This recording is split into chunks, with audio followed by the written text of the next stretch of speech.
महाराष्ट्रातलं पहिलं समरसता लोककला संमेलन 2026 आज आपल्या पुणे शहरामध्ये होत आहे। या संमेलनामध्ये लोककलावंतांसाठी विविध असे कार्यक्रम या ठिकाणी आयोजित केलेले आहे।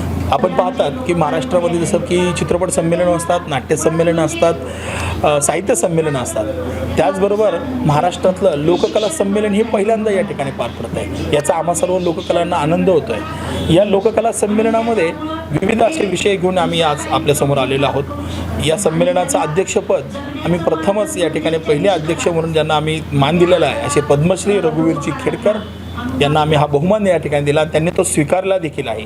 त्याचबरोबर या संमेलनाचे स्वागताध्यक्ष भारतीय जनता पार्टीचे शहराध्यक्ष माननीय धीरजी घाटे या संमेलनाचे स्वागत अध्यक्ष आहे।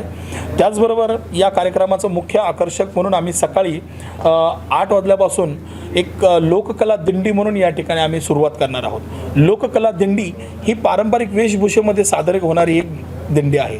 आपला आता येणारा काळ आपण पाहतोय की वारीचा काळ आहे, त्याचबरोबर ही लोककलेची वारी देखील या ठिकाणी निघणार आहे। त्यानंतर महाराष्ट्र राज्याचे 150 दुर्मिळ वाद्य या ठिकाणी प्रदर्शनासाठी आपण ठेवलेलं आहे। त्याचं उद्घाटन माननीय राज्यमंत्री माधुरीताई मिसाळ यांच्या हस्ते होणार आहे। त्याचबरोबर दिवसभराचा कार्यक्रम पाहता सांस्कृतिक कार्यक्रम देखील या ठिकाणी होणार आहे। पद्मश्री रघुवीर खेडकर आणि लोककलावंत नंदेजी उमेप यांची देखील या ठिकाणी प्रखर मुलाखत होणार आहे।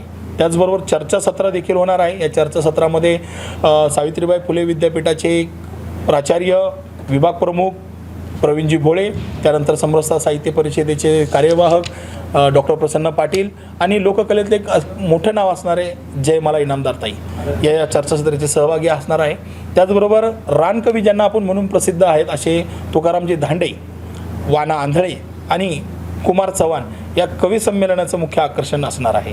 आणि या कार्यक्रमाचं समारोप भाषण आपल्या मराठी विद्यापीठाचे कुलगुरू डॉक्टर अवलगावकर सर म्हणून अविनाश अवलगावकर सर यांचं समारोप भाषण होणार आहे।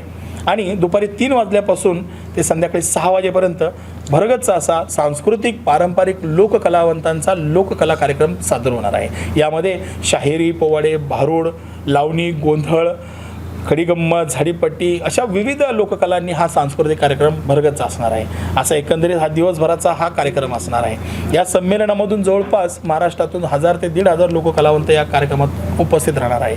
त्याचबरोबर या लोककलावंतांची त्या ठिकाणी नोंदणी देखील सुरू असणार आहे। महाराष्ट्रातलं हे पहिलं लोककला संमेलन असल्यामुळं महाराष्ट्रातल्या सर्व तमाम लोककलावंतांची नजर या धन्यवाद लागलेली आहे। त्याचप्रमाणे या कार्यक्रमातून आपण लोकांना काय जास्तीत जास्त देऊ शकतो, त्यांच्या अपेक्षा काय आहे याची देखील या संमेलनातून नोंद आपण घेणार आहोत। धन्यवाद। कार्यक्रम हा रविवार 28 जून 2026 रोजी बालगंधर्व रंगमंदिर या ठिकाणी पार पडत आहे। या कार्यक्रमामध्ये जे ग्रामीण कलाकार आहेत, जे वृद्ध आहेत, त्यांना काही सन्मानित करण्यात येणार आहे? नक्कीच या कार्यक्रमामध्ये आपण जे ग्रामीण भागातून कलाकार येणार आहेत त्यांना आपण नक्कीच या ठिकाणी सन्मानित करणार आहोत। महाराष्ट्रातलं पहिलं समरसता लोककला संमेलन हे जे पुण्यामध्ये बालगंधर्व येथे होतं आहे 28 जून 2026 रोजी, रविवार दिनांक 28 जून 2026 रोजी होतं आहे। या कार्यक्रमाला या संमेलनाचं उद्घाटन जे आहे ते महाराष्ट्र राज्याचे लाडके मुख्यमंत्री माननीय देवेंद्रजी फडणवीस यांच्या शुभ हस्ते या संमेलनाचं उद्घाटन होणार आहे। तसेच प्रमुख पाहुणे पुण्याचे लाडके आणि केंद्रातले केंद्रीय राज्यमंत्री माननीय मुरलीधरजी मोहोळ हे, तसेच उपमुख्यमंत्री माननीय एकनाथजी शिंदे, तसेच उपमुख्यमंत्री माननीय सुनित्राताई पवार या प्रमुख पाहुण्या म्हणून उपस्थित राहणार आहेत। तसेच माननीय चंद्रकांतदादा पाटील आणि जे आमच्या पाठीमागे आम्हा कलाकारांच्या पाठीमागे बॅकबोन म्हणून उभे असतात ते माननीय ॲडव्होकेट आशिषजी शेलार हेही या कार्यक्रमाला प्रमुख पाहुणे म्हणून उपस्थित राहणार आहेत।